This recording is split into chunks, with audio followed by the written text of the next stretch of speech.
ఈరోజు వీడియోలో మనము రెసిస్టెన్స్ అంటే ఏంటి, సపోర్ట్ అంటే ఏంటి, తర్వాత సింపుల్ ట్రేడ్ అంద నిఫ్టీ ఏ విధంగా చేయాలి అనేది తెలుసుకుందాము. సపోర్ట్ అంటే మీనింగ్ ఏంటంటే ప్రతి షేర్కు, ప్రతి స్టాకుకు డౌన్ ట్రెండ్, అప్ ట్రెండ్ అనేవి ఉంటాయన్నమాట. డౌన్ ట్రెండ్ అంటే ఏంటంటే షేర్ తగ్గుతూ ఉందనుకోండి, over a period of time, maybe 3 days, 4 days, 5 days or 1 month తగ్గుతూ ఉన్నప్పుడు దాన్ని డౌన్ ట్రెండ్లో ఉంది అంటాము. అప్ ట్రెండ్ అంటే ఏంటంటే షేర్ పెరుగుతూ ఉందనుకోండి, maybe 3 days, 5 days or 1 month up ట్రెండ్లో ఉందనుకోండి, దీన్ని అప్ ట్రెండ్లో ఉంది, పెరుగుతూ ఉందనుకోండి, దీన్ని అప్ ట్రెండ్లో ఉంది అంటాం అనమాట. సపోర్ట్ అంటే ఏంటంటే ఎప్పుడైతే షేరు డౌన్ ట్రెండ్లో నుంచి అప్ ట్రెండ్లోకి మారుతుందో ఆ పాయింట్ను సపోర్ట్ అంటాం అనమాట. అంటే అక్కడ ఇన్వెస్టర్స్ ఆ ట్రేడర్స్ ఆ స్టాక్ను పర్చేజ్ చేయడానికి ఇష్టపడుతున్నారు అనేది మీనింగ్ అనమాట. రెసిస్టెన్స్ అంటే ఏంటంటే షేరు అప్ ట్రెండ్లో నుంచి డౌన్ ట్రెండ్లోకి మారుతుంది కదా, ఆ పాయింట్ను రెసిస్టెన్స్ అంటారు అనమాట. రెసిస్టెన్స్ అంటే ఏంటంటే అక్కడ ట్రేడర్స్ కానీ ఇన్వెస్టర్స్ కానీ స్టాక్ను సెల్ చేయడానికి ఇష్టపడుతున్నారు అనేది మీనింగ్. సో ఈ విధంగా చూసినట్లయితే మీరు నిఫ్టీ ఒక 2 weeks ఆర్ 3 weeks గ్రాఫ్ తీసుకున్నట్లయితే సపోర్ట్ ప్రైజెస్, రెసిస్టెన్స్ ప్రైజెస్ ఈ విధంగా ఉన్నాయన్నమాట. ఇవి నేను సపోర్ట్ ప్రైజెస్, రెసిస్టెన్స్ ప్రైజెస్ ఇస్తున్నాను. మీరు ఏదైతే సపోర్ట్ ప్రైజెస్, రెసిస్టెన్స్ అని అనుకుంటున్నారో కామెంట్ సెక్షన్లో తెలియజేయండి. సపోర్ట్ ప్రైజెస్ వచ్చేసి నిఫ్టీకి 23,351 అండ్ 23,453 అండ్ 23,499, 23,535 దగ్గర ఉన్నాయి. అంటే ఇక్కడ ఏంటంటే ఇన్వెస్టర్స్ బై చేయడానికి ఇష్టపడుతున్నారు అనేది అన్నమాట మీనింగ్. ఇవేగిన బల్క్ వాల్యూమ్లో జరిగాయి అనుకోండి, మనం దాన్ని ఖచ్చితంగా నమ్మొచ్చు. మీరు ఏవైతే సపోర్ట్ ప్రైజెస్ అనుకుంటున్నారో నిఫ్టీ మీద యాక్చువల్గా అనేది కామెంట్ సెక్షన్లో తెలియజేయండి. అదేవిధంగా రెసిస్టెన్స్ లెవెల్స్ వచ్చేసి 23,562, 23,574 అండ్ 23,585, 23,607 దగ్గర ఉన్నాయి అనేది మనం గ్రాఫ్ చూస్తే అర్థమవుతుంది.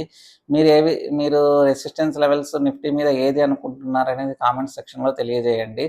మీరు అనుకున్నది కరెక్టా కాదా అనేది నేను ఖచ్చితంగా రిప్లై ఇస్తాను. వన్స్ మనకు సపోర్ట్ అండ్ రెసిస్టెన్స్ లెవెల్స్ వచ్చిన తర్వాత నెక్స్ట్ సింపుల్ ట్రేడ్ ఏ విధంగా చేయాలో ఎక్స్ప్లెయిన్ చేస్తాను. నిఫ్టీ మీరు గత 2 నెలలు 2 వారాలు చూసినట్లయితే అది ఖచ్చితంగా అప్ ట్రెండ్లో ఉంది అనేది మనకు అర్థమైపోతుంది. అంటే ప్రీవియస్ వీక్ తీసుకున్నప్పుడు ఈ వీక్తో కంపేర్ చేసామనుకోండి, ఎక్కువ పెరగడాన్ని అప్ ట్రెండ్లో ఉంది అంటాము. సో ఈరోజు నేనేం తెలియజేస్తానంటే మీకు సింపుల్ ట్రేడ్ ఏ విధంగా చేయాలి అనేది చెప్తాను. సో ఆబ్వియస్గా నిఫ్టీ అనేది అప్ ట్రెండ్లో ఉంది. అప్ ట్రెండ్లో ఉన్నప్పుడు ఏం చేయాలంటే, ఇప్పుడు నిఫ్టీ వచ్చేసి 23,567 దగ్గర ఉందన్నమాట. ఓకే, అప్ ట్రెండ్లో ఉన్నప్పుడు ఏం చేయాలంటే నిఫ్టీని బై చేయండి. బై చేసి ఒక లాట్ బై చేయండి. ఒక లాట్లో నిఫ్టీ వచ్చేసి 25 ఉన్నాయన్నమాట. లాట్ బై చేసిన తర్వాత ఒక 150 పాయింట్స్ బిలో మీరు స్టాప్ లాస్ పెట్టుకోండి.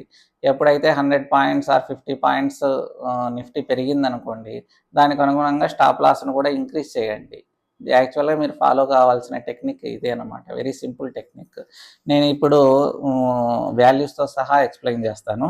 నిఫ్టీ ఇప్పుడు 23,567 దగ్గర ఉంది కదా. సో మీరు ఏం చేయాలంటే నెక్స్ట్ నిఫ్టీ ఎక్స్పైరీ వచ్చేసి 27th June అనమాట. సో మీరు ఏం చేయాలంటే రేపు నిఫ్టీ ఓపెన్ అయినమ్మటే చూడండి, ఒక 1 hour చూడండి. చూసిన తర్వాత అది ఎక్కడ సెటిల్ అవుతుంది అనేది చూడండి. మీరు 23,550, 540 వచ్చిందనుకోండి, వెంటనే ఒక లాటు పర్చేజ్ చేయండి.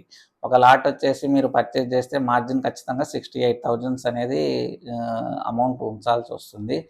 మీరు వన్స్ లాట్ కొన్న తర్వాత ఈవినింగ్ వరకు కానీ అబ్జర్వ్ చేయండి. వన్స్ ఈవినింగ్కి మీకు ఒకవేళ 100 పాయింట్స్ అబవ్ వచ్చిందనుకోండి, ఓకేనా, 100 పాయింట్స్ అబవ్ వస్తే మీరు ఖచ్చితంగా స్టాప్ లాస్ను 23,480 వరకు ఇంక్రీజ్ చేయొచ్చు. 100 పెరిగితే డేలో మీరు స్టాప్ లాస్ వచ్చేసి 23,480కి ఇంక్రీజ్ చేయండి. ఈ విధంగా చేసినట్లయితే మీకు 2-3 డేస్లోనే లాభాల్లోకి వస్తారన్నమాట.